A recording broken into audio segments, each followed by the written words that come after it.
Good morning and welcome to another edition of the committee on. Let's try this again. Good morning and welcome to another edition of the Senate Committee on Commerce and Labor. Madam Secretary, please call the roll. Senator Buck? Here. Senator Daley? Here. Senator Hammond? Senator Lang? Here. Senator Pazina? Senator Scheibel? Senator Stone? Here. Chair Spearman. Here, and please mark the other members present as they arrive. We're going to start with hearings instead of our work session this morning. I don't want to do a work session without the full committee here, so we will start with Assemblywoman Hodeggy. Senate Bill 298 and Assembly Bill. Yeah, Assembly Bill. Yeah, let's see, Assembly Bill 298. An abbreviated housekeeping statement. Everybody, please turn your phones off. When you talk, please speak into the mic and project your voice so people who are listening can hear. And make sure when you finish speaking, make sure you turn your mic off. Reminder to everyone testifying that pursuant to NRS 218E.085, it is unlawful for anyone to knowingly misrepresent facts when testifying before a legislative committee, and anyone who does so is guilty of a misdemeanor. Myself or any member of the committee can ask you for documentation supporting your testimony. And so with that, turn phones off or on silent. With that, begin when you're ready. Thank you, Chair, and good morning, members of the Commerce and Labor Committee. And good morning, Chair. I'm Assemblywoman Sandra Hodeggy, and I represent Assembly District 41. I'm here today to present Assembly Bill 298. Over the last 18 months, I've been working on the two bills that I have the honor of presenting today. Assembly Bill 213, the Housing Modernization Act, will be heard later today in Senate Government Affairs. Over these 18 months, I've worked with stakeholders from every area of housing. People who are normally opposed have come together to support the same bills today. Coming to a consensus is incredibly difficult, but we have done the tough work, we have listened to everyone, and come up with the bills that I feel are the products of honest, open communication and compromise. We are all giving a little and getting a little. I'm joined at the table today with he's on the phone, Azim Jessa from the Nevada Association of Realtors and John Newman from Legal Aid Center of Southern Nevada. We are a peculiar team, but one who is here in support of a common goal to achieve affordability in housing. Chair, I would first like to turn it over to Azim Jessa, who is joining us by telephone for some brief remarks, and then to John Newman with Legal Aid, and then I will conclude by walking the committee through the bill. I believe we have him on the phone.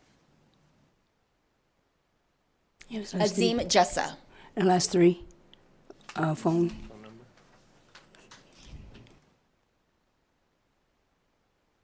I have my phone. BPS, can you check to see who's on the phone? We're looking for one of the presenters. Asim Jessup, is that right? Yeah. Okay. One moment, Chair. Uh, 353. Thank you, Chair. BPS is the last 353. Yes, Chair, bringing him up now.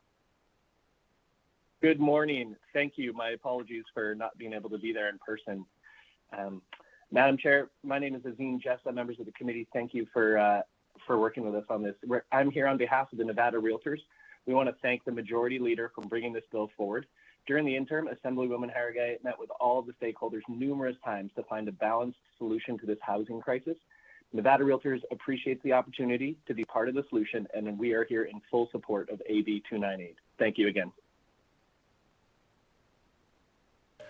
Chair, members of the committee, Jonathan Norman with the Nevada Coalition of Legal Service Providers. I've gone through this a bunch since we've been in session, but Legal Aid Center in Southern Nevada runs the self-help center. We see 300 to 500 people every day, Monday through Friday, who are facing eviction. Some of the things we see that can sap the funds of our clients are things that this bill addresses particularly, and I view this as a transparency bill for tenants. So it creates some requirements where any prospective application fee is limited, and just hearing back from I know Nevadans for the Common Good, I don't know if they'll be on the phone today to testify, but they said they have members, and they're a faith-based organization with 40 member churches, et cetera. They have people in their community who are being charged for an application fee for every person in the household, so even minors. So this bill addresses that, and then it also addresses just transparency in what a consumer is going to be charged when they rent a unit. So we're in strong support, and thank the majority floor leader. Thank you. Chair, now I will walk the committee through the bill. Section 1 deals with returning any fees to applicants who applied for a unit but were never screened. If 10 applications come in for one unit and the first applicant is taken, then the fees for the other 9 would have to be returned. Section 2 adds appendixes to the end of a lease. The first outlining all fees that can be charged, and the second creates a Know Your Rights section. Section 4 creates the rent stabilization program for seniors and those on disabilities. And Chair, with your permission, we're ready for questions. Thank you. Committee, questions? Senator Stone? Thank you. Good morning, Madam Chair, and good morning, committee members. Assemblyman Howdigi, welcome. So let's first talk about the application fees. I'm a landlord, and we take one application fee at a time. If somebody doesn't qualify, and we run their credit through an electronic means. It monitors their credit scores, criminality, etc. So under your bill, if we haven't taken any other application fees and we reject that fee based on their credit score, or maybe they have a criminal past that just doesn't fit our development, are we still required to return their application fee if we subsequently rent to somebody else? Assemblywoman Sandra Howdigi, for the record. Senator Stone, no, because those are hard costs that you actually incurred, and you did screen the applicant, you would keep those fees. It's Okay. only for the applicants that you did not screen. Okay, and I appreciate that you're bringing this forward because a lot of nefarious landlords have been collecting $500,000 worth of fees and have considered it an income generator against a population of people that can least afford it. So I appreciate that aspect of it. So I guess the only other issue I have is the 10% maximum on certain populations. And let me just say for the record that we're a compassionate landlord and we take care of our senior citizens, and never lost a tenant because I've evicted them. I've never lost a tenant because I raised their rent where they couldn't afford it. It's always been very modest, only to pretty much cover costs. But my concern is in all age communities, I'm concerned that if you put this in there, you may have landlords that will purposefully not rent to senior citizens because they will not be able to potentially recover their costs, where if they have somebody in a younger age group, that they could recover their costs. So some smaller landlords, unfortunately, they leverage a lot. Property taxes go up, insurance goes up, HOA dues if they live in a condo development go up. We provide complimentary pest control. So I worry that, and I think I applaud you for trying to protect seniors and people with disabilities. We take those into consideration, and they're actually our best tenants. But I worry that by putting this provision in there, that you may create a challenge for some seniors to get housing in Nevada. So I was wondering if you could address that. Jonathan Norman with the Nevada Coalition of Legal Service Providers. Thank you for the question, Senator Stone. So I would point out that it has a sunset, and it would not, for somebody just getting in, that person who's highly leveraged the property, they're going to be able to set their rent at whatever they want. Right. And then we're probably looking, unless in 1-year leases, the potential for one rent increase there only. So I certainly hope that landlords wouldn't take advantage. I think this really will help those seniors that are in units right now, and it will help them over the next, it'll be like a year and a half. And we're coming off of, pretty record rent increases over the last year. Yes. They are tailing off Yes. a little right now, They are. and so this may not be triggered, but if it Right. is, it will help a lot of seniors who are in units right now. Well, I can assure my tenants this is not going to affect them. I'm just worrying that this could stifle the ability of seniors to find housing. We know there's an undersupply of housing in Nevada, so we could get numerous applications for each unit. We take them one at a time so as to not abuse that. And usually, we don't take an application fee unless we have a preponderance of, after talking to the tenant, that they're going to qualify. Because we don't want to take money from people that aren't going to qualify. That's not where we make our revenue. And then, forgive me, but what are the legal remedies in this bill in case rules are not followed? Is it reporting to the Department of Real Estate, or is it criminal action? What are the remedies in case the rules aren't followed here?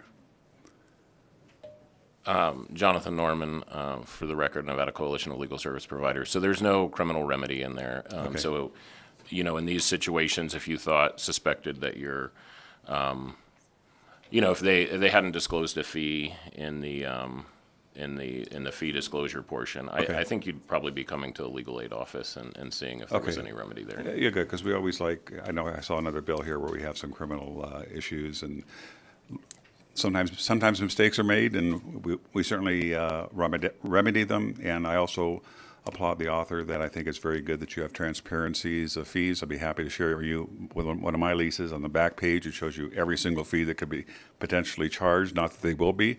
But as an example, if you have a late charge, 5% after was a day 3 or 4, and we're even lenient on that. We tell our tenants, if you just call us and tell us you got a problem, just communicate with us. We don't even charge it. So anyway, I appreciate your attempt to try to provide more transparency. Thank you. Yes, Senator Hammond? Thank you, Madam Chair. Just here's a question I have, and maybe you guys can help me understand this. So you just heard that he doesn't take an application. He doesn't charge anybody if they do the background check, or I'm sorry, they don't. He doesn't charge anybody if they never get to their application. How do you know that your application isn't reviewed? 10 people apply for a rental property, and you don't know if you're the second, third, fourth, fifth one that was looked at, and then the other ones weren't looked at. Is there a mechanism that I don't know of that tells you whether or not is that disclosed? Is that what you're not asking for that? But I mean, is it disclosed someplace? Jonathan Norman, Nevada Coalition of Legal Service Providers.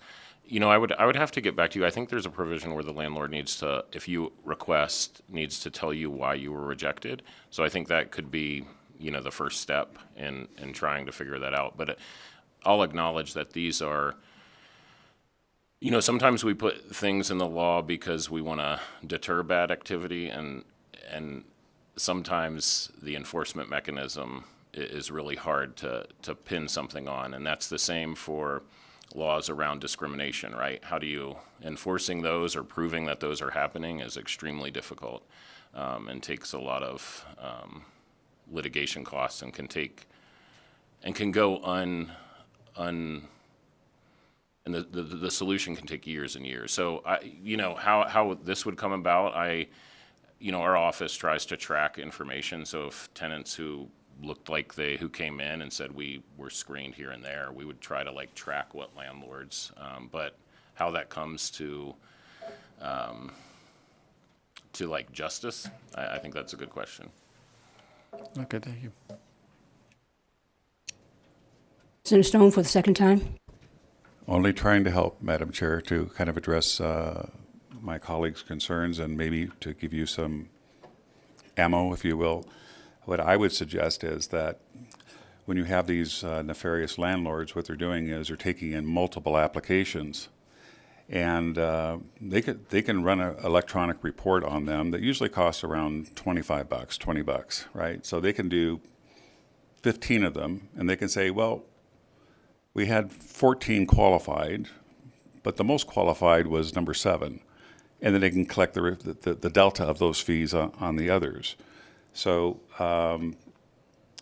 I know that yours says that you have to refund the fees if they're not selected and they're qualified. So I think maybe another thing that you may want to consider is that a landlord needs to disclose what a qualified resident is. say a credit score of 550, no felony convictions within the past 3 years, or something like that. And that way, what we do is we take one application at a time, and if they're qualified, we don't take any more applications. And I think that is a way that you can kind of decipher and avoid these application costs that I think is one of the goals of your legislation. So that's just a tool that we use because, like I said, we think we're fair. We don't want to take fees from people unnecessarily, and maybe that's another component of your bill that you may want that, hey, listen, if you satisfy the criteria of this landlord to rent, then you should be given the opportunity to lease, and we shouldn't be taking any other applications. Just an idea. Jonathan Norman, I think that's a good idea. Thank you. There's some questions? Attorney, you have any further presenters? Okay, if you step back, we'll open up testimony now for those in favor. Those in favor, Senate Assembly Bill 298. Come forward here, and if there's anyone in Las Vegas that has that wants to testify in support, please occupy one of the 3 chairs that's at the table down there. We'll start up here in Carson City. Good morning, Madam Chair and members of the committee. For the record, Mindy Elliott with Flynn Judici Government Affairs, today representing the Nevada Housing Coalition. And we are in support of this bill. We appreciate the thoughtfulness that's gone in. We appreciate the sunset provision as we come out of this pandemic and we work through the fiscal issues that our Nevadans have had. We really appreciate that Assemblywoman Howdigi has provide a roadmap for us for a couple of years, and then we could come back and revisit. But we are in support of all of her efforts. Thank you so much. Good morning, Madam Chair and members of the committee. For the record, Dylan Keith, DYLAN-KEITH with the Vegas Chamber. We appreciate the sponsor for bringing forward this common sense piece of legislation, and we ask for your support. Thank you so much. Good morning, Madam Chair. Bill Brewer with Nevada Rural Housing Authority. Appreciate this opportunity to meet with you this morning in support of AB 298. Grateful for Assemblywoman Howdigi and all of her support for housing.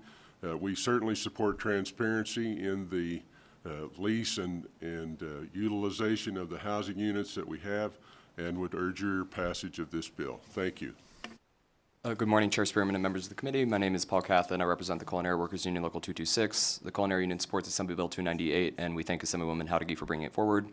Assembly Bill 298 addresses the predatory behavior that has been on the rise in the rental market in the last few years, and which is damaging Nevada. As recently stated by Governor Lombardo's team at GOED, lack of affordable housing is one significant barrier to economic development in Nevada, and this bill will protect Nevada's residents and its economy by making Nevada's housing market more affordable and predictable. In a 2022 survey of Culinary Union members, 21% said their rent had gone up $500, 21% said that they are charged monthly fees in addition to rent, and 15% said that they pay more than $100 in fees each month. Rent increases have outpaced wage growth. From the first quarter of 2019 through the second quarter of 2022, market rate rent in Las Vegas increased 33%, while average weekly earnings only increased 21%. In 2021, investors bought 18% of homes in the Las Vegas metro. In some areas of the metro, investor purchases accounted for as much as 26%, over a quarter of homes sold.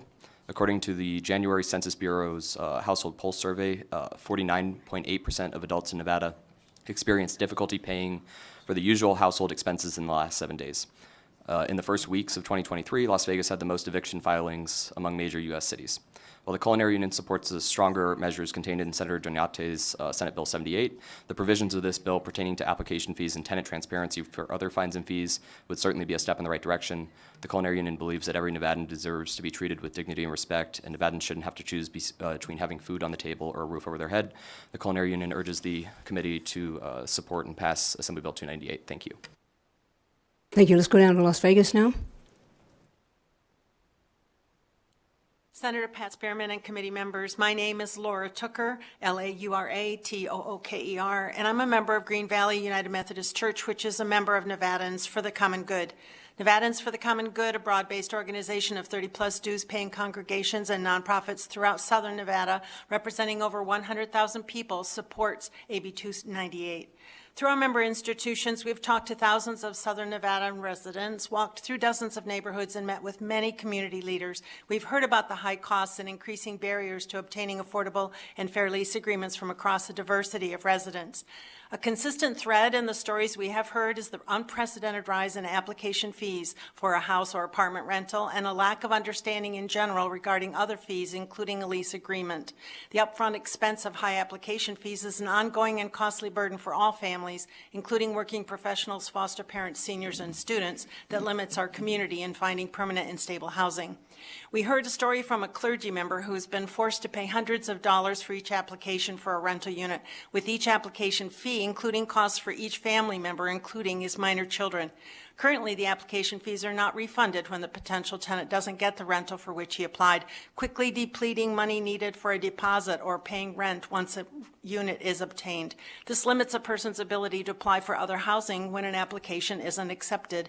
AB 298 addresses this concern by providing for a refund of application fees when the prospective tenant does not obtain a lease agreement and exempting minors from payment of this fee. Application fees should not be seen as a revenue source for our landlords or property managers. They should merely be a mechanism to cover the direct and actual costs of background checks. AB 298 provides additional tenant protection by requiring appendices to a lease to contain clear and concise explanations of each fee that the tenant may be charged and the tenant's rights per federal and state laws as well as local ordinances. Nevadans for the Common Good encourages you to support this bill, which reduces barriers and adds key protections for tenants who make up nearly 50% of our community. Thank you for listening. Thank you. And I don't know if Pastor Dotson is still there. Please tell her I said hello. Thank you, I will. Thank you. Anyone else here in Carson City? Anyone Las Vegas? BPS, anyone on the phones? If you would like to testify in support of AB 298, please press star 9 now to take your place in the queue or raise your hand in the Zoom window.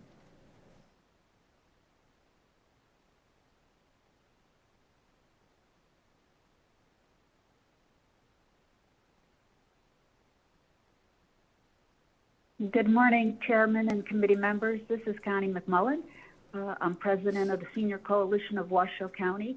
I've been in existence since 1995.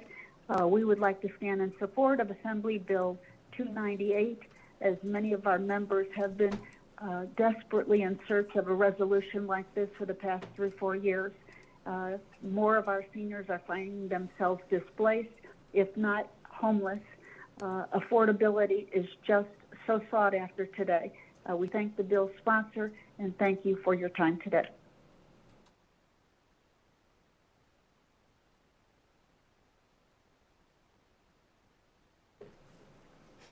The public line is open and working. There are no callers at this time. Thank you. We'll move now to those in opposition. Opposition here in Carson City. Opposition in Las Vegas.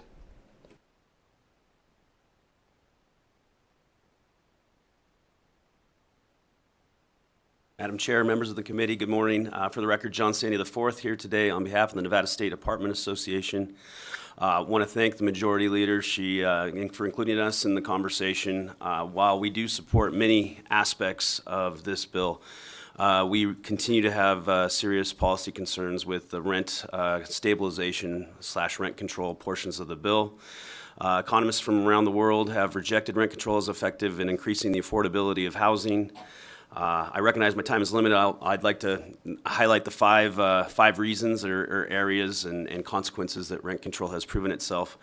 Rent control is reduced investment in rental properties. It disincentivizes landlords to continue to invest in their properties. Reduce quality of the rental housing. Without that investment, the housing tends to decrease. The quality of the housing tends to decrease. Rent-controlled apartments become scarce. There's an increased demand for them, and it just offsets the balance of the market. Reduced mobility, tenants become stuck. It's harder to find housing in other areas, and because they become trapped in those rentals. And finally, the market distortion and just the inefficiencies of the market that it creates. Now, overall, while rent control seems to be a solution to the problem of affordable housing, it can have many unintended consequences that ultimately make the problem worse. Other policies, such as subsidies for low-income renters and incentives for developers to build affordable housing, may be a more effective way in addressing this issue, and I thank you for your time. Las Vegas? Opposition? Good morning, Chair and Committee. My name is Brenda Lovato. I'm with General Services, and I also represent the Institute of Real Estate Management. We oppose AB 298. The reason being is for the rent control provision that's in there. It's going to cause a greater problem for the landlords. They're going to have to now start looking at age where before they did not. And this is for communities that accept all families, all ages. So it's going to cause more of an administrative problem for us. So we really oppose it. The answer to rent control has never worked in any city. If you go and check all the, if you check all the cities that do currently have rent control, it does not work. This is just one way of opening the door for rent control in Nevada, and we oppose it. Thank you for your time. Anyone else from Carson City? See no one? BPS, anyone on the phones in opposition? If you would like to testify in opposition to AB 298, please press star 9 now to take your place in the queue.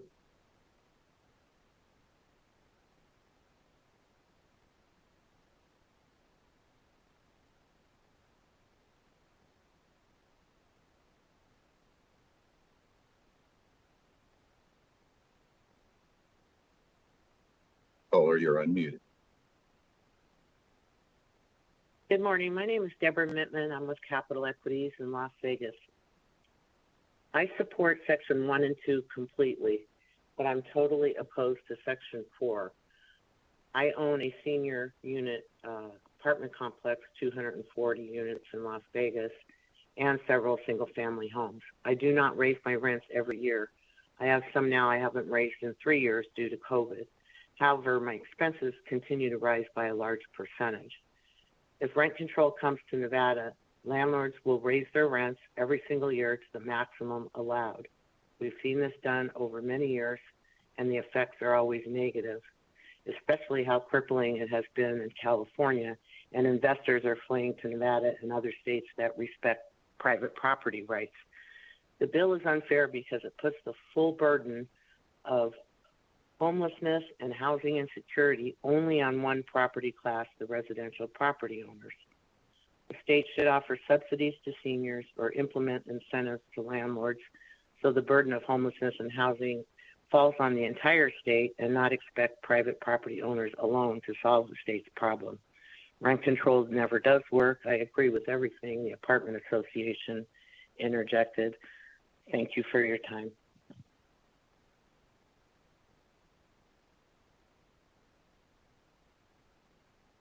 Public line is open and working. There are no callers at this time. Thank you. Anyone here in Carson City Neutral or in Las Vegas? Don't see anyone moving. BPS, anyone on the phone lines? There are no callers choosing to testify at this time. Thank you. Majority Leader, closing comments? I just want to take a couple. I think I heard somewhere along the line that there's a shortage of housing, and I think we've heard several times in this committee that it's not a shortage of housing, it's a shortage of affordable housing, and you have family members who are doubled up and tripled up in houses because they can't afford it. And just want to address some of the concerns as fate would have it. We have moving through this body, moving through the Assembly, Senate Bill 426, neighborhood stabilization, that would address the concerns of people in terms of people just escalating rents and that sort of thing, because it ties it to inflation. So what a smart move. Whoever bought that bill, smart move. Anyway, we will now close the hearing on Assembly Bill number 298, and want to back up and go to work session. Thank you. Thank you. Go to our work session.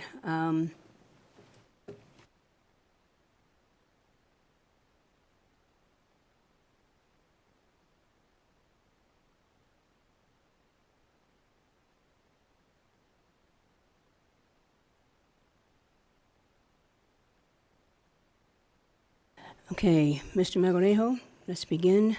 Work session Assembly Bill 21. Thank you, Madam Chair. For the record, Cesar Macarejo, Committee Policy Analyst. Our first bill is Assembly Bill 21, which revises provisions related to persons engaged in the transmission of money and certain related activities. This bill is sponsored by the Assembly Committee on Commerce and Labor on behalf of the Division of Financial Institutions of the Department of Business and Industry, and was heard on May 1st, 2023. The bill makes various changes to provisions governing persons engaged in the transmission of money. Among other things, the bill revises the powers and duties of the Commissioner of Financial Institutions with respect to the licensure and regulation of persons engaged in the business of money transmission, exempts certain persons from the provisions governing money transmission, imposes certain requirements and restrictions on applicants for a license, licensees, authorized delegates, key individuals, and persons seeking to acquire control of a license, sets forth certain requirements for transactions involving money transmission, revises provisions relating to suspension, revocation, or denial of renewal of a license, and provides for certain penalties for violations of the provisions governing money transmission. And Madam Chair, there's no amendments to this measure. Thank you. Committee members, questions, comments? I'll accept a motion. Okay, have a motion from Senator Scheibel, second from Senator Daly. Any further discussion? All those in favor, aye. Aye. Opposed, nay. And the ayes have it. Senator Hammond, do you want to take this floor station? No?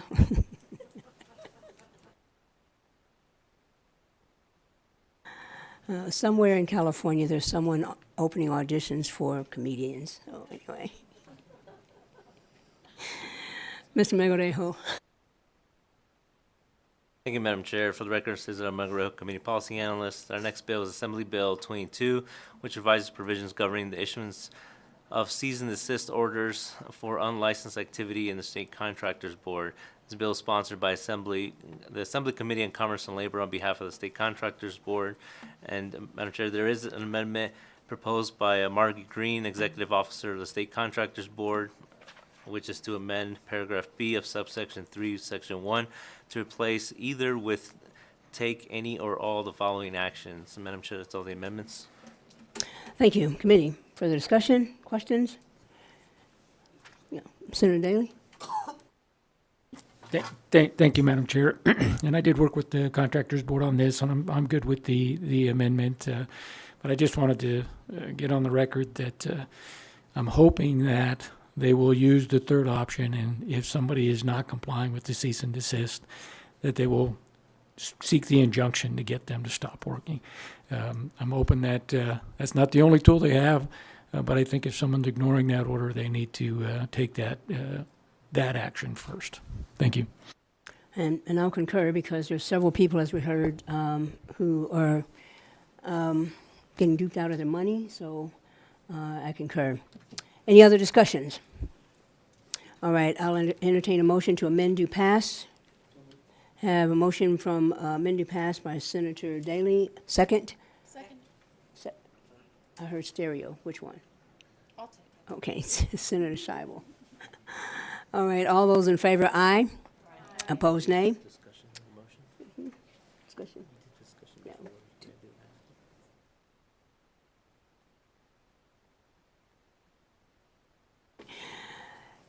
So we have the amend due pass. Is there any further discussion? Seeing none. All in favor, aye. Opposed, nay. And the ayes have it. Senator Daly, you want to take this floor statement? Thank you. Thank you, Madam Chair. For the record, Cesar Magarejo, Committee Policy Analyst. Our next bill is Assembly Bill 23, which revises provisions relating to the resolution of certain administrative citations issued by the Contractors Board, sponsored by the Assembly Committee on Commerce and Labor on behalf of the State Contractors Board, and it was heard on April 24, 2023. There is an amendment proposed by Margie Green, Executive Officer of the State Contractors Board, to amend subsection 3 of section 1 to set forth certain actions and procedures that may be taken during an informal citation conference. Madam Chair, that's all the amendments. Thank you, committee. Any discussion?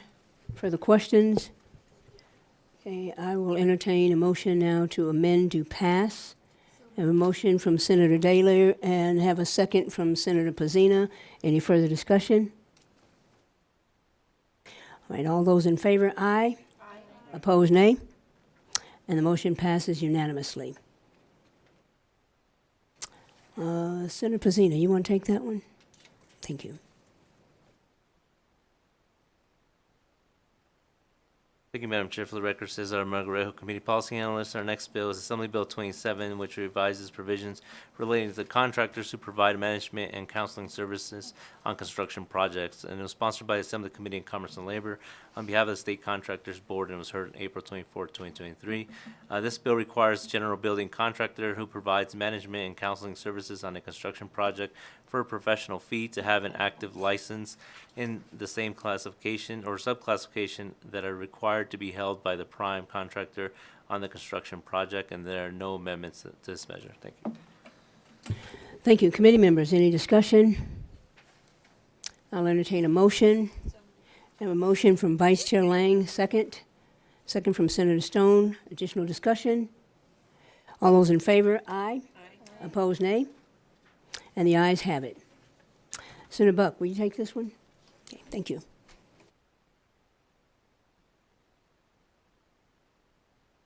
Thank you, Madam Chair. For the record, Cesar Margarejo, Committee Policy Analyst. Our next bill is Assembly Bill 29, which revises the grounds for disciplinary action against a licensed contractor. Sponsored by the Assembly Committee on Commerce and Labor on behalf of the State Contractors Board, and was heard on April 17, 2023. This bill provides that the making or the causing to be made of a false or misleading statement or representation, or the omission of a material fact by a licensee who is a natural person, an owner of a license, a managing officer of a license, or any person who qualifies on behalf of a licensee in connection with the application of another person for a contractor's license for the purpose of assisting the applicant to obtain a license, constitutes cause for disciplinary action against a licensee by the State Contractors Board, and there are no amendments to this measure. Thank you. Committee members, any discussion, questions, comments? All right, I will entertain a motion to do pass. Have a motion from Senator Scheibel. Do I have a second? Second from Senator Buck. Additional discussion? All those in favor, aye. Opposed, nay. And the ayes have it. Senator Stone, will you want to take that one? Thank you.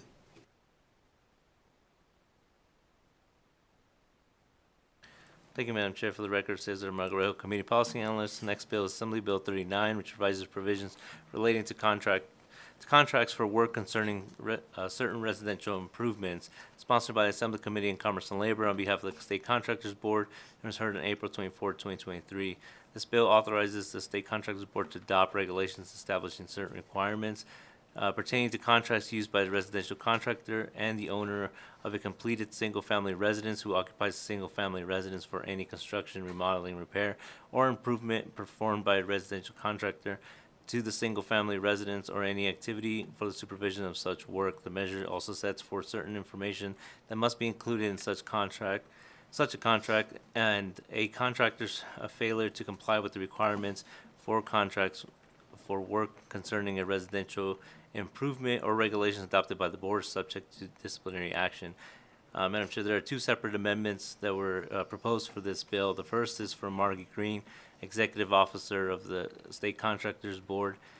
And the first amendment is to amend subsection 1 of section 1 to provide that a contract that does not comply with paragraph G of subsection 2 is voidable by the owner of a single-family residence. In addition, the amendment includes that a contract that does not comply with any other part of subsection 2 may be reasonably conformed by the owner of the single-family residence so that the contract complies with the requirements of this section. Amendment number 2 is to amend paragraph J of subsection 2 of section 1 to delete provisions that address a contract executed from before October 1, 2023. Amendment number 3 is to amend subsection 5 of section 1 to delete the following, which is failure to comply with the requirements of this section renders the contract votable by the owner. And the second proposed amendment is from Craig Moldell, Chief Executive Officer of the Nevada Chapter Associated General Contractors, which proposes to amend paragraph G of subsection 2 of section 1 to add that a contract for work concerning a residential improvement does not have to contain in writing information concerning a down payment if the contractor has been granted relief pursuant to subsection 5 of Nevada Revised Statute 624.270, which authorizes the board to relieve a licensee of the requirements of filling a bond or establishing a cash deposit under certain circumstances. And Madam Chair, the Contractors Board has stated that the board is neutral on this amendment from the Nevada Chapter Associated General Contractors. Madam Chair, that's all the amendments. Thank you. Committee members, discussion? Questions? Okay, I'll entertain a motion to amend to pass. Can I have an amendment from Senator Daly to amend and pass both? Is that correct? Okay, amend to pass both. I have a second. Second from Senator Hammond. Additional discussions? All those in favor, aye. Opposed, nay. And the ayes have it. Senator Scheibel. Take the floor, station. Okay, thank you.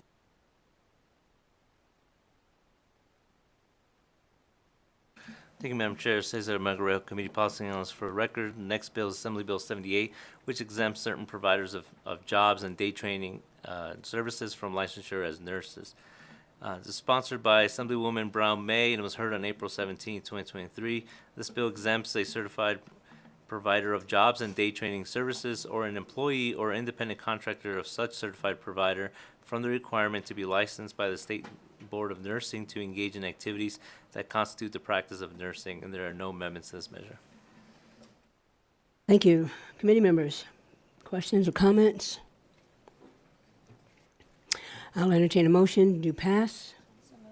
I have a motion from Senator Scheibel, a second from Senator Buck. Additional discussions? All those in favor, aye. Opposed, nay.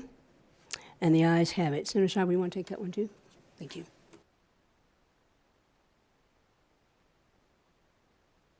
Thank you, Madam Chair. Cesar Margareo, Committee Policy Analyst for the record. Our next bill is Assembly Bill 107, which revises provisions governing certain pharmacies located outside of this state. It was sponsored by Assembly Committee on Commerce and Labor, and it was heard on April 19, 2023. Assembly Bill 107 requires a pharmacist who is employed by an off-site pharmaceutical service provider to provide remote chart order processing services to a hospital or correctional institution in this state to be registered to practice in Nevada.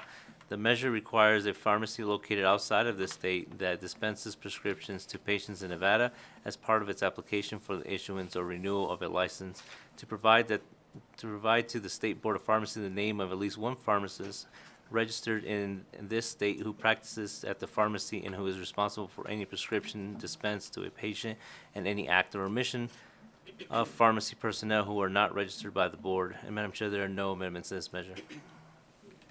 Thank you. Committee members, discussion? Questions? Okay, I'll entertain a motion to pass. I have a motion from Senator Pazina, second from Senator Stone. Additional discussion? All those in favor, aye. Opposed, nay. And the ayes have it. Senator Pazina, you take that? Thank you.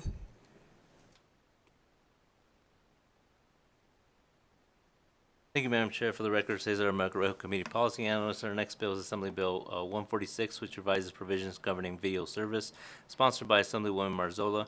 It was heard on May 1st, 2023. This bill clarifies the definition of video service to mean the provision by a video service provider over a video service network or certain multi-channel video programming provided by a video service provider. The revised definition also excludes certain video content, including streaming video content accessed via the internet, direct-to-home satellite service, and any wireless multi-channel programming provided by a commercial mobile service provider. The measure also clarifies the definition of cable service to exclude any video content, including streaming video content accessed by the service that enables users to access content, information, electronic mail, or other services that are offered via the internet, regardless of the provider of the video content. And Madam Chair, there are no amendments to this measure. Thank you. Committee questions or comments? I'll entertain a motion to pass. I have a motion from Senator Pazina. Second? Anyone? Second from Senator Stone. Additional questions? All those in favor, aye. Opposed, nay. And the ayes have it. Senator Stone, why don't you take that one? Thank you.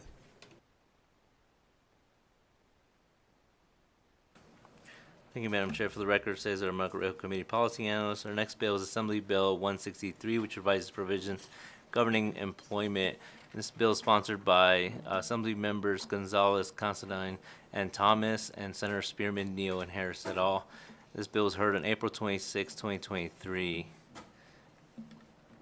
Madam Chair, there is an amendment proposed by Serena Evans, Policy Director, Nevada Coalition to End Domestic and Sexual Violence, which proposes the following amendments: to amend paragraph B4 of subsection 8 of section 1 and paragraph B4 of subsection 3 of section 2 to add "or sexual violence" within the definition of family or household member.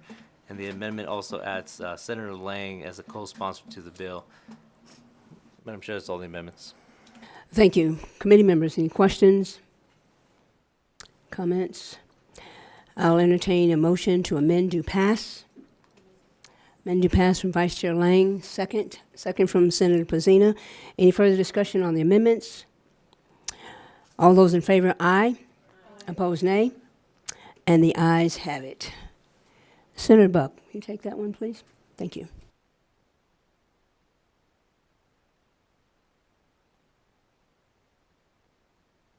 Thank you, Madam Chair. For the record, Cesar Marguerito, Committee Policy Analyst. Assembly Bill 236 revises provisions governing the practice of psychology, sponsored by Assemblywoman Monroe Moreno, was heard on April 19, 2023. This bill eliminates an exemption from the prohibition of a person representing himself or herself as a psychologist without a license issued by the Board of Psychological Examiners for psychological scientists employed by certain educational institutions or public agencies, thereby prohibiting a psychological scientist from representing himself or herself as a psychologist without a license issued by the board. The bill specifies that the provisions governing psychologists do not prevent the teaching of psychology or psychological research that does not involve the delivery or supervision of direct psychological services to a person when conducted in an accredited educational institution. Additionally, the bill authorizes certain persons to use the title psychologist in conjunction with teaching or psychological research only when those activities are conducted in an accredited educational institution. And Madam Chair, there are no amendments to this measure. Thank you. Committee members, questions or comments? I'll entertain a motion to pass. I have a motion from Senator Daly. Do I have a second? Second from Vice Chair Lang. Additional questions? All those in favor, aye. All those opposed, nay. And the ayes have it. Let's see here. Senator Hammond. Thank you. You're supposed to smile. Let's make you happy. Thank you, Madam Chair. Cesar Marguerito, Committee Policy Analyst. Our last bill for today's work session is Assembly Bill 276, which revises provisions governing telehealth. It's sponsored by Assembly Members Duran, Torres, Thomas, Marzola et al., and was heard on April 21, 2023. This bill clarifies that the term telehealth includes communication between a provider of healthcare who is providing an in-person service to a patient and another provider of healthcare at a different location. The measure also authorizes a provider of healthcare who is conducting forensic medical examination of an apparent victim of sexual assault or strangulation to use telehealth to connect to an appropriately trained physician's assistant or registered nurse for the purpose of obtaining instructions and guidance on conducting the examination. And Madam Chair, there are no amendments to this measure. Thank you. Committee, questions, comments? I'll entertain a motion to pass. I have a motion from Senator Pazina. Do I have a second? Second from Senator Daly. Additional questions or discussions? All those in favor, aye. Opposed, nay. And the ayes have it. It passes. And Senator Scheibel, will you take this one, please? Thank you.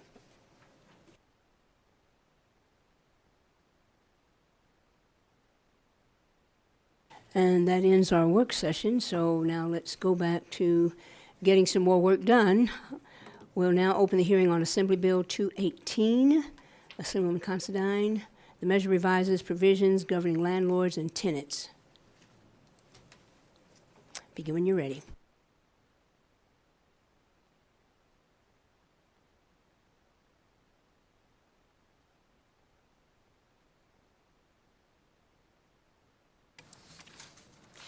Thank you, Chair Spearman, Vice Chair Lang, and members of the committee. I am Venetia Considine, and I am here today with the pleasure to present Assembly Bill 218.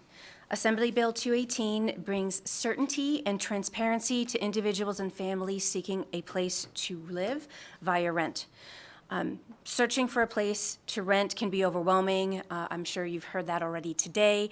However, I just wanted to add that many of us here for the 4 months that we're up in Carson City have recently gone through this ourselves, looking for a place to live up here through November, December, and January.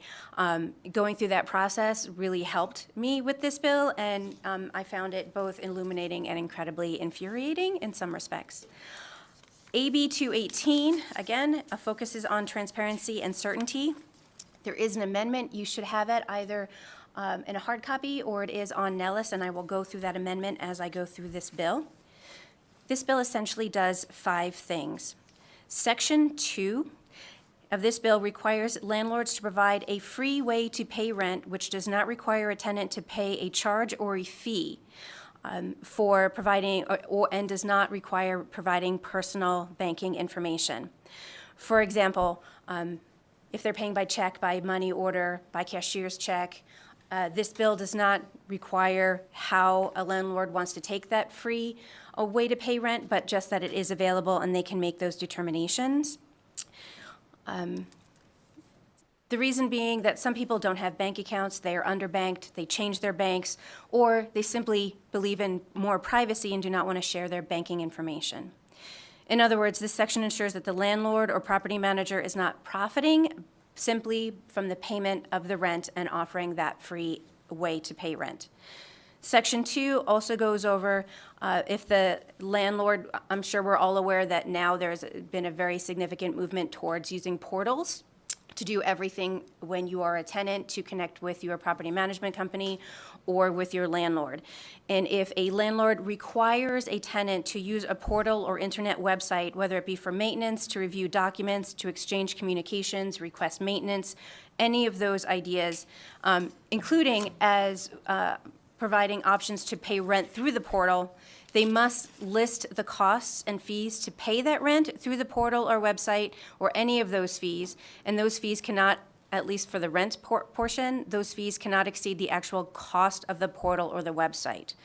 So I know, for example, in the place that I am renting right now, you can pay your rent through the portal. The portal that of the property management company that I am currently a tenant of shows that it is $9.99 to pay your rent if you want to use your debit card. It is 3.49% of the total rent if you want to pay it by credit card. I am not trying to take away options for people to pay their rent. What I want to assure is that people have options to pay their rent. If they want to use their credit card, they need to be aware of how much it's going to cost them to use their credit card. If they're paying by debit card, the same. If they want to give their banking information, fine. If they want to pay in a way that doesn't breach any additional privacy information and gives them a way to freely pay their rent, that's everything that Section 2 does. Section 3, this part of the bill requires that anytime the rental cost is listed when you are going out to find a place to live and you see signs, you go into the apartment complex, you contact the property management company and you say, this is what I would like to rent. How much is the cost of rent? What is it that I have to pay every month? This bill requires that that amount must be a single number and must include all non-optional fees. The reason that this is in here is over the interim, I heard from a lot of people in my district and outside my district that they found a place, they put down their non-refundable application fee and additional fees. They thought they understood how much the rent was. They sat down to sign their lease and they found out that trash was extra, sewer was extra, entertainment package was extra, using the pool was extra, and none of these were optional. So essentially, even though they were told the rent was, let's say, $1,200, by the time all of the non-optional fees were added, the rent was $1,300. When someone is looking for a place to live and they are balancing their budget and they are determining how much it's going to cost them, they need to know up front what that cost is going to be. And that's what Section 3 does. It requires that there is a single number provided that covers all non-optional fees. This doesn't include pet rent, which is optional. This doesn't include parking spaces if parking spaces are optional. Simply non-optional fixed costs. This resort fee style of price listing can be detrimental to a person trying to obtain their monthly budgets when seeking a place to live. This change will provide transparency and certainty for someone living paycheck to paycheck, which is a large segment of our population. Section 3 also includes a deceptive trade practice requirement or option, and this is also where it crosses over with the amendment. The intent of this deceptive trade practice is to be a hammer or a stick to ensure that when someone is shopping for a place to live as a tenant and they find out or ask what the amount of the rent is, what they have to pay every month, that they are given this one single number fee. The deceptive trade practice is not a criminal. It is a private right of civil action that if someone sees online on Facebook, this is how much this place is for rent. They go to the apartment complex, they take the tour, they say, this is how much this place is for rent. They put down their application fee on non-refundable. They get the property. They go to sign the paperwork and they find out that it's $75 more, $100 more, $200 more. That is a deceptive trade practice, and they have a private right of action for civil damages for doing that. The amendment made that a little bit clearer because there was a question about whether or not this would require the AG or this is criminal. It is not. The intention is a private civil right of action for deceptive trade practice, civil fraud. The other portion of this section of the bill also allows a prospective tenant to review a boilerplate lease so that they know what the lease requires, including any additional costs, requirements, etc.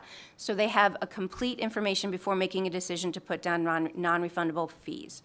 The boilerplate lease could be on a website, it could be emailed, or however the landlord chooses to provide it. I'm not legislating how it's provided, but the majority of the properties are corporate-owned. The landlord owns multiple properties. There are very few where they own 4 or less that also aren't managed by a property management company.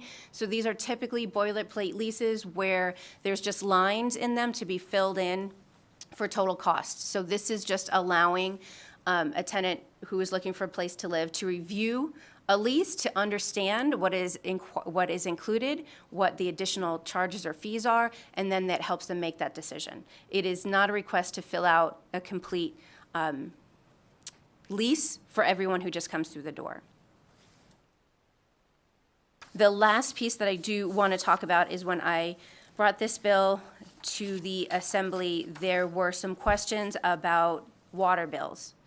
The opposition was about water bills because water bills are variable, and although a water bill can be put in a tenant's name, it appears to me that the practice is that the property management companies and landlords are not doing that, and they are adding the price of your variable water bill to the rent. The result, or the opposition being, well, because a water bill changes the amount, we can't give them a single cost for monthly rent.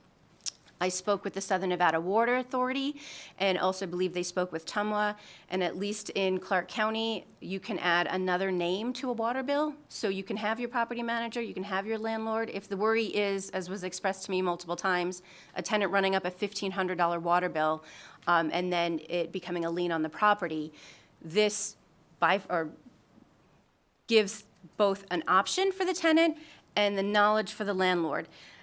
They can add the tenant to the water bill. The tenant can get a copy of the water bill. The tenant can choose to pay the water bill directly as opposed to paying it as part of the rent. And also, the tenant can monitor their water like they do their electricity or their gas so that they can plan on how much it's going to cost every month. If there is a water bill for $1,500, that typically is not a normal water bill, that is a leak.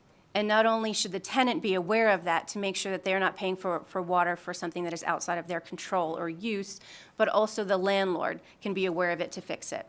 So in that case, the landlord can get the bill or the property manager can get the bill, and so can the tenant. So the way that I see that is that becomes an option that the tenant and the landlord can discuss themselves as to whether or not the tenant pays the bill directly to the water company, or the tenant decides with the property manager or the landlord to pay that additional amount to the landlord every month.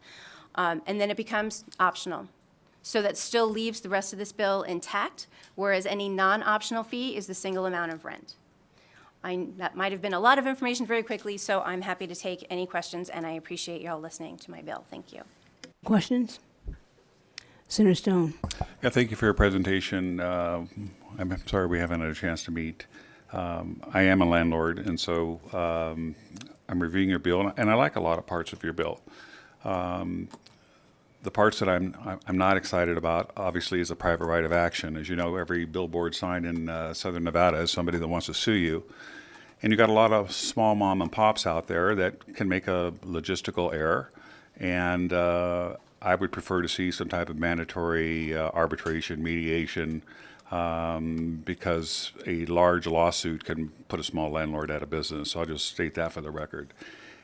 And going to the water bills. So I own units that have sprinklers.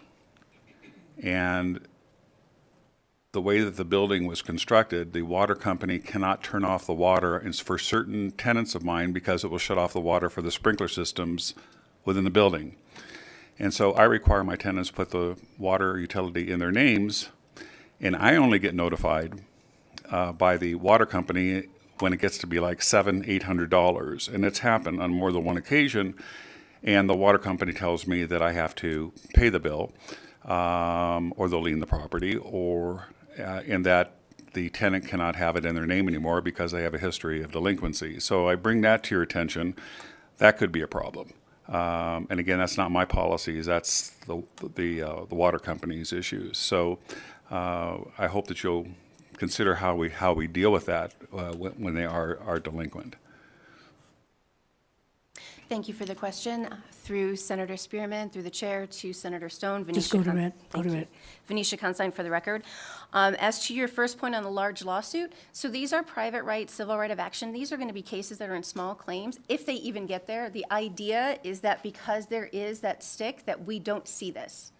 So that is the reason for that. I've seen many laws in this space, especially being consumer protection attorney, where if there isn't a stick, you have a law on paper that there's no way, or it's very difficult to enforce. Having something that is a civil right of action individually that would go to small claims and to justice court, typically there's a mediation options, so they can do that and bypass the court. So this should never be a large-scale lawsuit. Okay. So if we have an insubordinate landlord that makes an error or purposefully tries to take advantage of a tenant, I don't agree with that. But I would love to get a registered letter telling me that, hey, you quoted somebody, $1,500 for a month, and you forgot to put the $15 for trash that's required. And the reason why we put the trash in our name, by the way, is because if the tenant doesn't pay the trash, then we get a lien on our property. So we rather them just reimburse us for the $15. So, sometimes you have people that work for you and might forget something. So it'd be nice to get a registered letter. And if we made a mistake, then we just have to eat the $15, and that's the way it goes. But before you use the sledgehammer, I'd like to have maybe a little powder puff, if you will, a registered letter saying, hey, you messed up. That's what it really should be. That's what you quoted us.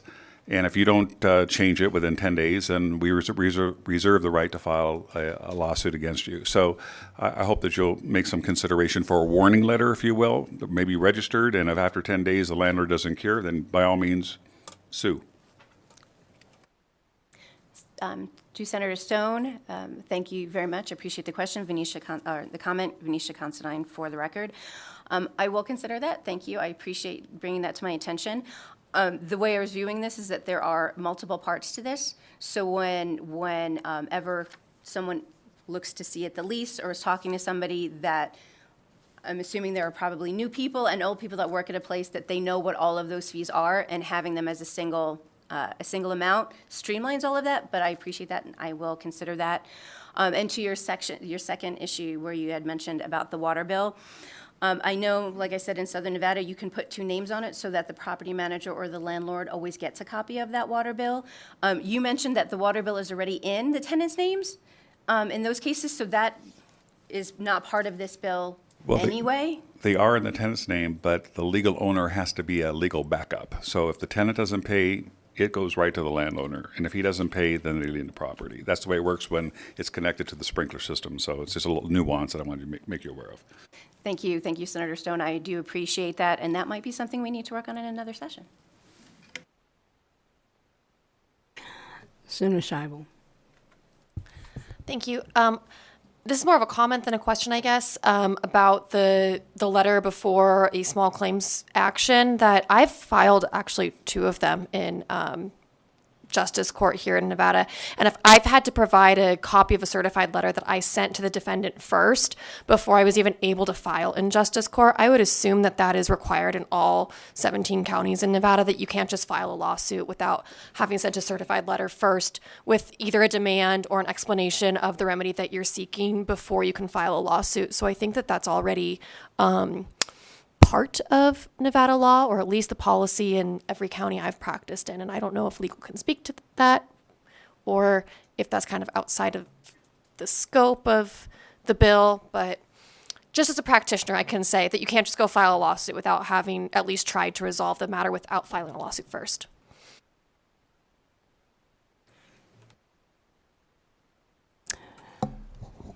I can look at that for each of the justice courts in the state, and I can get a response to the committee members. Okay, thank you. Thank you. Assemblywoman, you have any additional presenters? Okay. If you step back, we'll open up testimony now for those in support. Those in support here in Carson City. Anyone in support in Las Vegas, come to the table. And we'll begin in Carson City. Good morning, Chair Spearman and members of the committee. My name is Paul Catha, and I represent the Culinary Workers Union Local 226. The Culinary Union supports Assembly Bill 218, and we thank Assemblywoman Considine for bringing this bill forward. Fundamentally, the Culinary Union believes tenants deserve transparency and that landlords should be in the business of making money off of rent. And the union supports efforts to limit landlords from using other less predictable and less transparent methods of collecting money from tenants as profit centers. Thank you. Madam Chair, members of the committee, good morning. For the record, John Sandy IV here today on behalf of the Nevada State Apartment Association. I think the best way to show our support is a comment that was made by one of our members in their legislative committee. They said, not only is this bill what it proposes to do and outlines is a best practice, it's also the right thing to do. So with that, we support this bill. Thank you. Good morning, Chair and members of the committee. For the record, my name is Annette Magnus, and I'm the Executive Director of Battleborn Progress. Today, we are here in proud support of AB 218 to prevent landlords from charging fees if people use a website to pay their rent or other deceptive trade practices. Many families in Nevada can barely afford rent, let alone additional fees that get tacked on by landlords. Changes like the ones made in this bill make the process of paying rent more transparent and affordable. Fees and lack of transparency add to the stressors that so many face across Nevada. Nevadans need to be able to pay their rent in a simple and fair way without fear. This bill goes a long way to help with that. Please support AB 218. Thank you. Chair, members of the committee, Jonathan Norman, and Nevada Coalition of Legal Service Providers. In support of this bill, it provides consumer transparency, predictability for consumers, and puts some teeth to ensure that those are followed. So thank you. Thank you. Additional persons here in Las Vegas in support BPS. Anyone on the phones?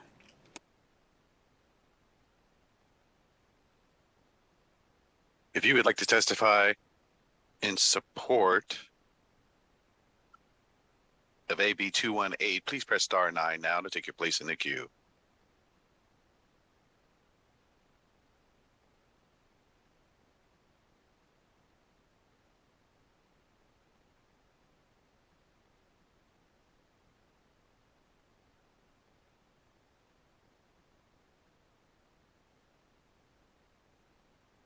Good morning, Chair and members of the committee. This is Lilith Stone from the ACLU of Nevada.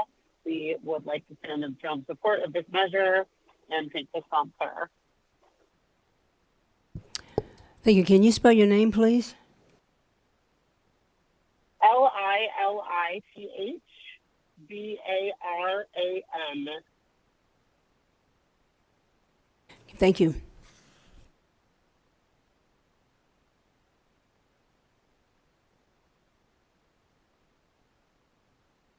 The public line is open and working. There are no callers at this time. We'll move now to opposition. Anyone here? Las Vegas, opposition. Don't see anyone moving. BPS, anyone on the phone lines?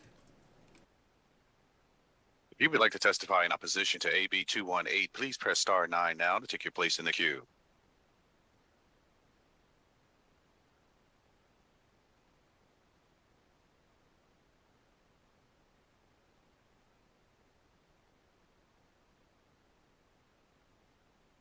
public line is open and working. There are no callers at this time. All right, so we will move now to neutral. Anyone here, Carson City or in Las Vegas, neutral? VPS, anyone on the phone lines?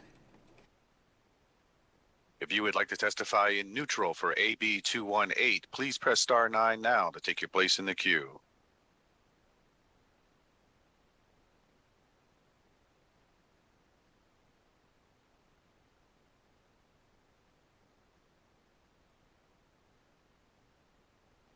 The public line is open and working. There are no callers at this time. Thank you. Assemblywoman, closing comments? Okay, thank you.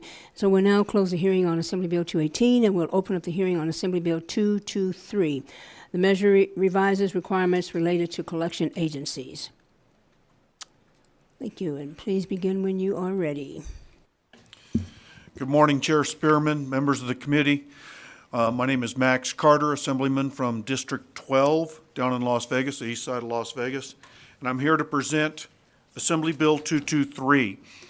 This is an issue regarding debt collectors and how they behave once a debt has been paid off. I'm very aware of the rise in medical debts getting transferred to collection agencies way too fast.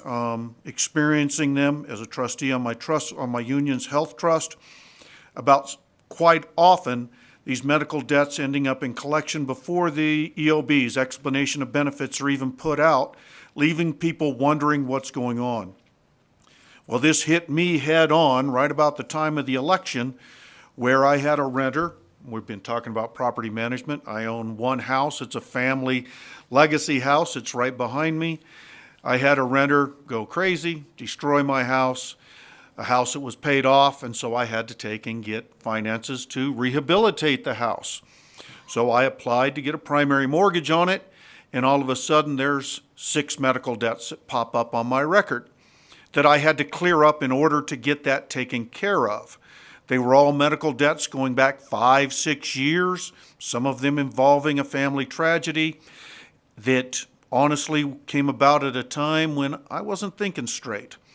So I worked through and diligently called all of the collection agencies. Some were great, some were truthfully very horrible, lied and everything else. What we're dealing here today with is a very narrow issue of providing a debtor a payoff letter, satisfaction letter, when a debt has been paid off. I was shocked to find out that some of these agencies don't even provide a receipt. And I had one that I paid off several $1,000s worth of medical debts. And as soon as I finished, I says, I need a letter so I can provide it to the mortgage company proving that I have satisfied this debt. And at first they said, well, 2 to 3 months, it'll come off your credit record. And then it turned into, when I said, no, I need it now, they say, well, you could come into our office and pay us $10 per account, and there were 3 accounts, and then we would provide you one in person. I says, well, can't you just email me a receipt? They said, no, we do not communicate via electronic means, and you must pay if you want a payoff letter. It was kind of like a slap in the face. After providing this company that probably bought the debt for pennies on the dollar, added in fees, interests, and everything else, that now they wanted an additional fee after they got my money. So this bill, I was going to say simply, but nothing's simple in this building. We all know that. Because we worked very diligently with all of the stakeholders to get to a reasonable accommodation to where a debtor, a debt collection agency, at the request of the debtor, after it's been paid off, must provide a payoff letter, satisfaction letter, and it can be, if it's acceptable to the debtor, by electronic means, a simple email, within 10 days. Otherwise, there is the possibility, I know we talked about this just recently, that sledgehammer of a private right of action. The reason that that's in there is because, as we've heard, it's something that is not easy to go to, but it's also something that requires the bad actors to behave. So that is why that's in there. There's also a small technical correction that was done on a previous section of this statute. It's in section 3 of the bill that is removing the requirement to have a registered or certified letter from a collection agency collecting medical debt. This was done at the request of UMC and Renown. They were spending north of $250,000 a year sending out certified and registered letters to debtors that honestly the letters weren't any, the addresses weren't good. It's primarily people, indigent care and stuff.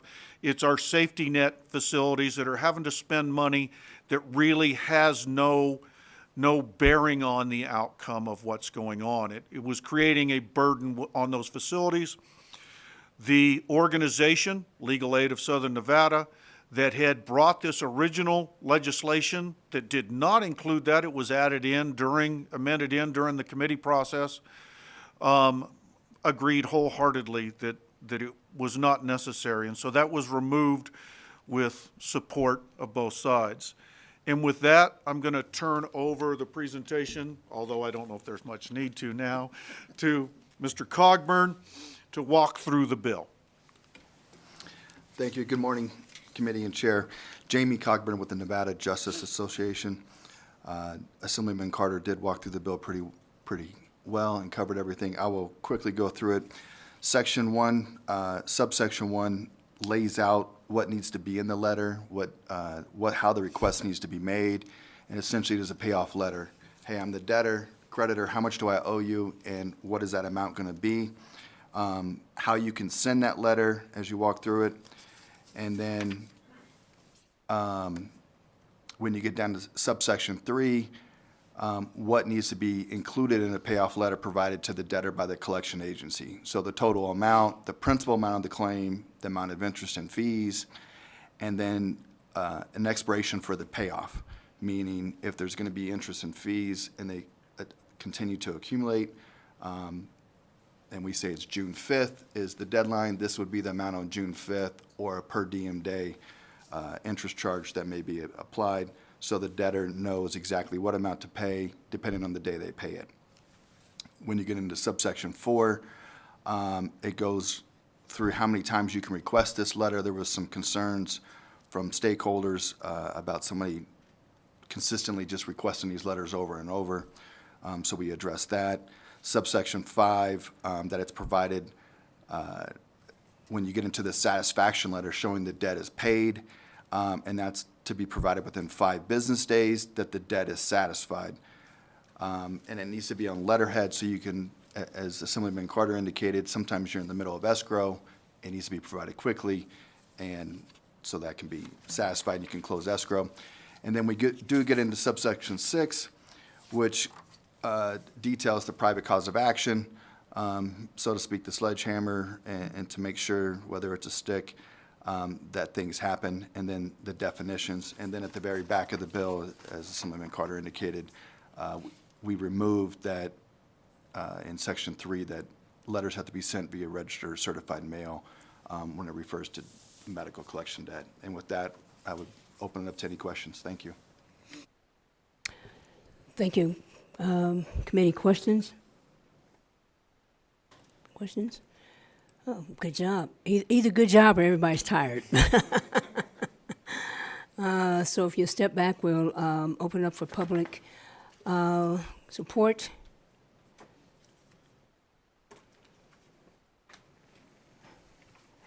Anyone down south, if you're in support of Assembly Bill 223, please come to the table. Yes, sir, begin. Chair, members of the committee, Jonathan Norman with the Nevada Coalition of Legal Service Providers. We're in support of the bill, and the section removing certified mail was about a bill from last session that required the collection agency to send a mail, and that was in the original bill, and then it was amended probably in a hearing just like this, and I think it was Senator Settlemyre asked, wouldn't certified mail be better? And we put that in, and it has turned into a big cost for our providers of kind of last resort for indigent clients. So we appreciate the bill, and we appreciate the amendment to the 2021 legislation. Thank you. Thank you. BPS, anyone on the phone in support? If you would like to testify in support of AB 223, please press star 9 now to take your place in the queue.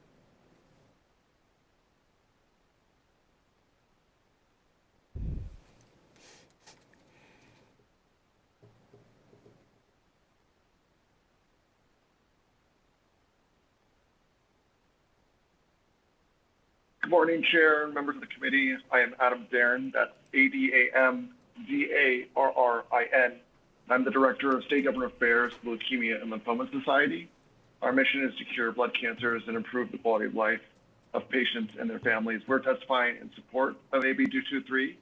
I'll just say quickly that blood cancer diagnosis often brings extraordinary financial pressure during and after treatment, and that sometimes includes medical debt. Patients rack up insurance premiums, co-pays, travel, co-insurance, and other out-of-pocket costs. And those costs never return to pre-diagnosis levels. It means that the burden of medical debt continues beyond diagnosis and treatment. We also know that half of cancer patients incur medical debt, and half of those debt holders face collection actions, and many sometimes delayed or avoided care for serious issues because of medical debt. And we also know that medical debt disproportionately impacts those who are from historically marginalized communities. For example, African-American patients were more likely to have medical debt and have that debt placed in collections. These are pressures that harm cancer patients and their families, and AB 223 takes the first steps towards addressing that harm. And we think it's a great start, and we hope the legislature would also consider other actions in the future, for example, limiting liens and wage garnishment. We'll point to Arizona, where they passed a similar measure by a vote margin of 72% to 28%. Again, we think this is a pragmatic and popular solution to tackle medical debt and protect individuals, and we appreciate your consideration and urge your support. Thank you.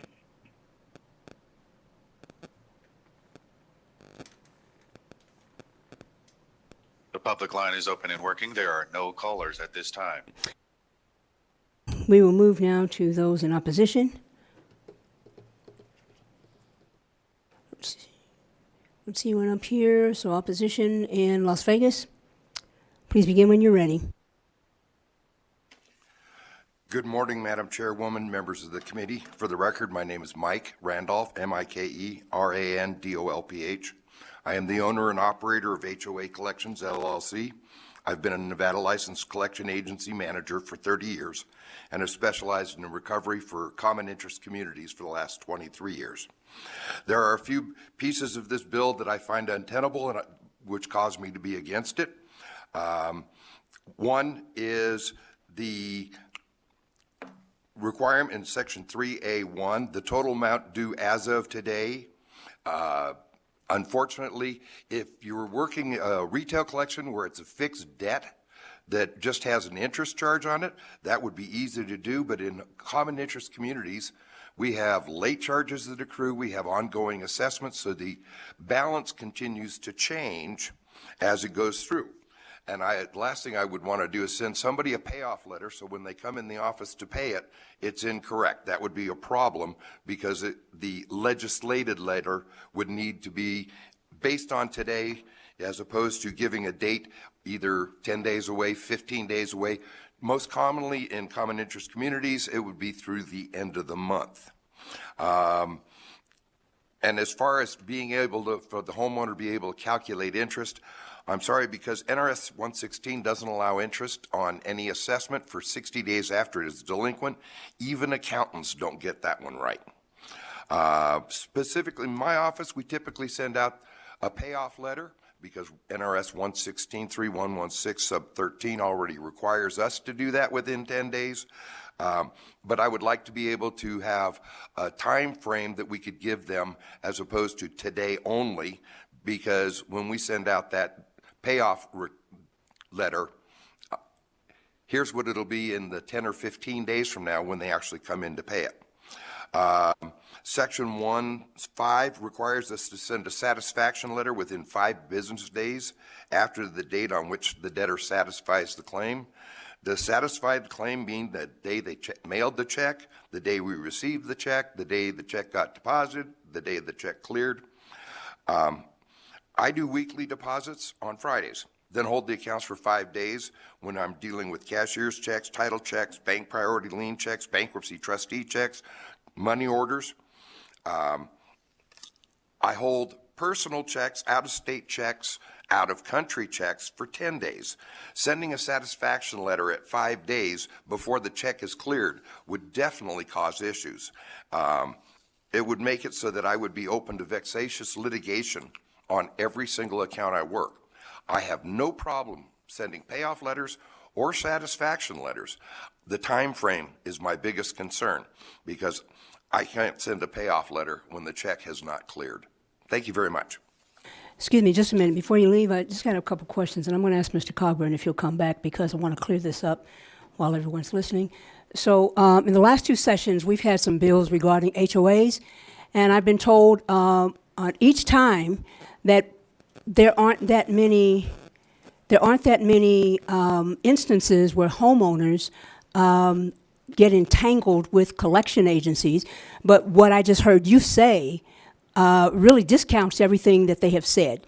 And so you're talking about all of this. Are you telling me that there are a lot of homeowners who incur one fee or fine, and then they continue to build? And if that is the case, how long do they build, and is there a percentage of the amount that's added to the debt daily? Because you just said 15 days to the end of the month. So please clear that up for me. And Mr. Cogburn, I've got the question for you. How do people who accept checks and other monetary instruments, how do the big people do it, that do it all the time, that work with international monetary systems and work with across the country? Because right now I'm confused about HOAs. And perhaps this is something that probably needs to be taken up in the next session. Maybe there should be some amendments to 116. Because what I've just heard, excuse me, sir, what I just heard is that someone who, and this is the only time that there is a super priority for someone about to lose their home.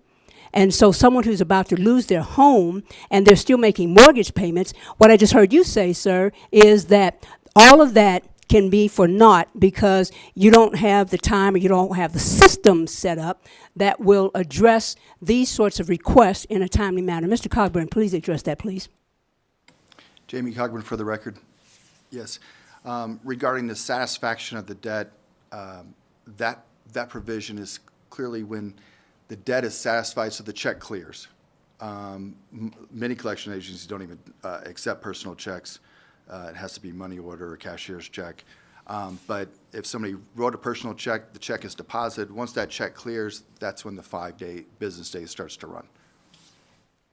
And so people who deal with this on a professional and large-scale matter, they can figure that out?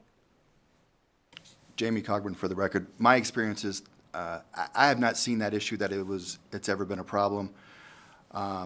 When you're dealing with the collection agency, sometimes you do get into the arena of what's called the Fair Debt Collection Practice Act, and under there that is also covered.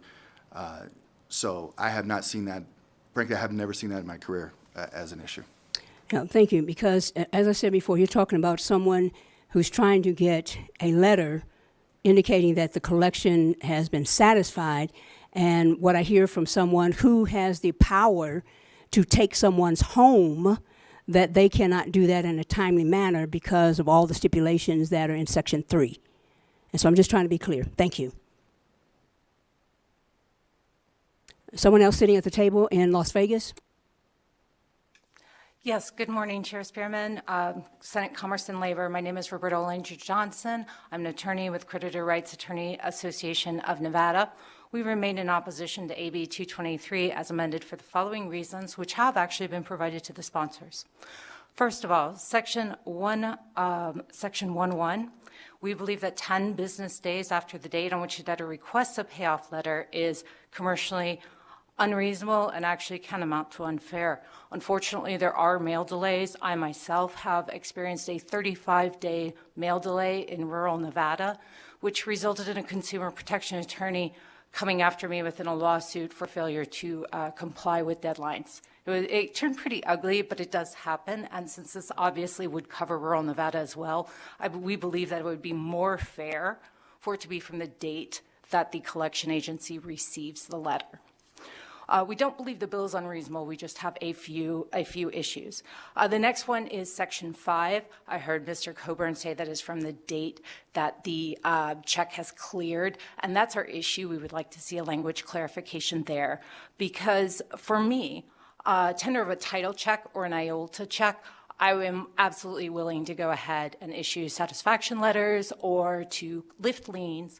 However, we attempt to accept many forms of payments and to make payment, facilitate payment for consumers and debtors.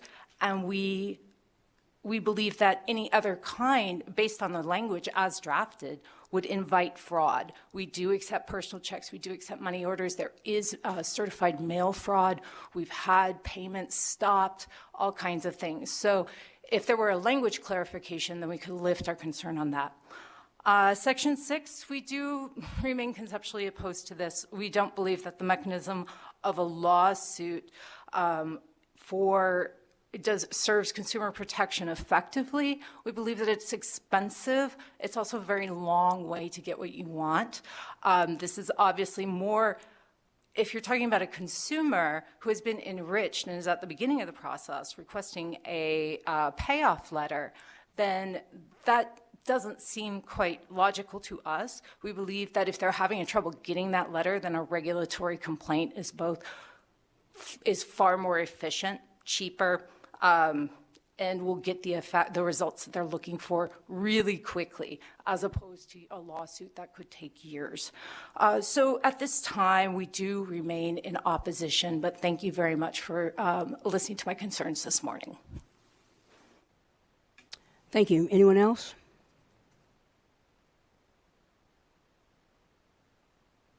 BPS, anyone on the phones?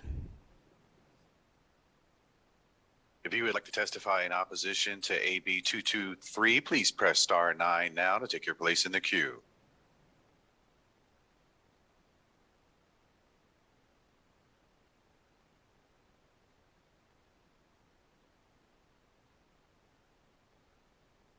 The public line is open and working. There are no callers at this time. Anyone here in Carson City or in Las Vegas neutral?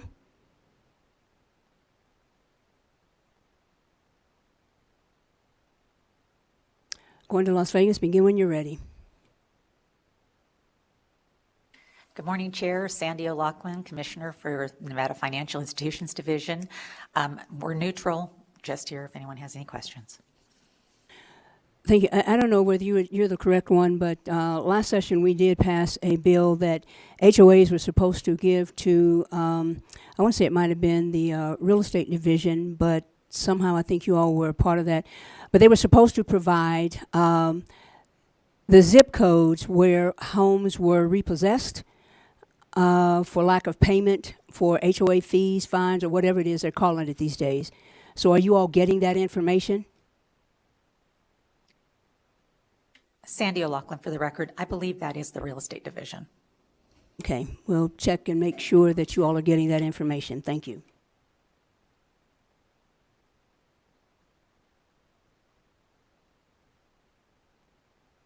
No questions? Assemblyman? Yeah.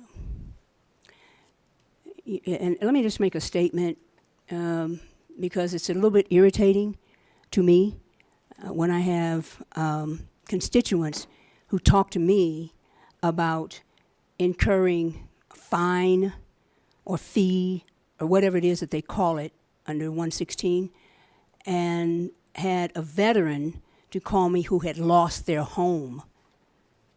I mean, you know, that's probably the craziest thing I've ever heard since somebody walked into Apple and said, put all the computers in the water, okay? A veteran losing their home because they couldn't pay, and because of super priority, there was nothing the bank could do either. With earnings in excess of $1.2 billion with a B, the HOA industry, I would think, would figure out a way to make this work, because certified letters coming from people who are trying to get a payoff letter, most of those people probably don't even have attorneys. So can you or somebody, maybe Mr. Cogburn or somebody, NJ, somebody please work with them and help them to understand how they can get this done? because certainly if you're repossessing someone's home, that would be on the market for $500,000, but you're doing that because they owe you $300. And please, don't anybody from the HOA tell me that doesn't happen, because yes, it does. So please work with them and help them to understand how that happens, so that so that consumers can be protected. Because everything that I've heard from my constituents and things of that nature, not all, but there are some HOAs that are predatory. And so to hear someone come to the table and say that they can't do it because X, Y, and Z, and there's a $1.2 billion industry, confuses me. Max Carter, Assembly District 12. Thank you very much for the comments. And I just want to say that I'm learning very rapidly that you open up one little piece and all of a sudden you find more pieces. And I promise you that I will be working on this in the interim. And I do want to say, too, that we worked very diligently with the stakeholders in this, and there was a very narrow subsection that want to keep operating the way they are. And we all know there's bad actors in every industry, and I just want to assure you that we did work with everybody that came to us with reasonable requests. Thank you very much, and I appreciate your hearing this bill. Thank you. And with that, we will close the hearing on Assembly Bill 223, and now we'll open it up for public comment. And public comment limited to 2 minutes, and public comment only addresses things that were not, I repeat, were not heard during any of the bill sessions. Testimony for all the bills that we heard today is over. So if someone wants to do public comment, 2 minutes, and please come forward. BPS, anyone on the phone lines? If you would like to provide public comment, please press star 9 now to take your place in the queue.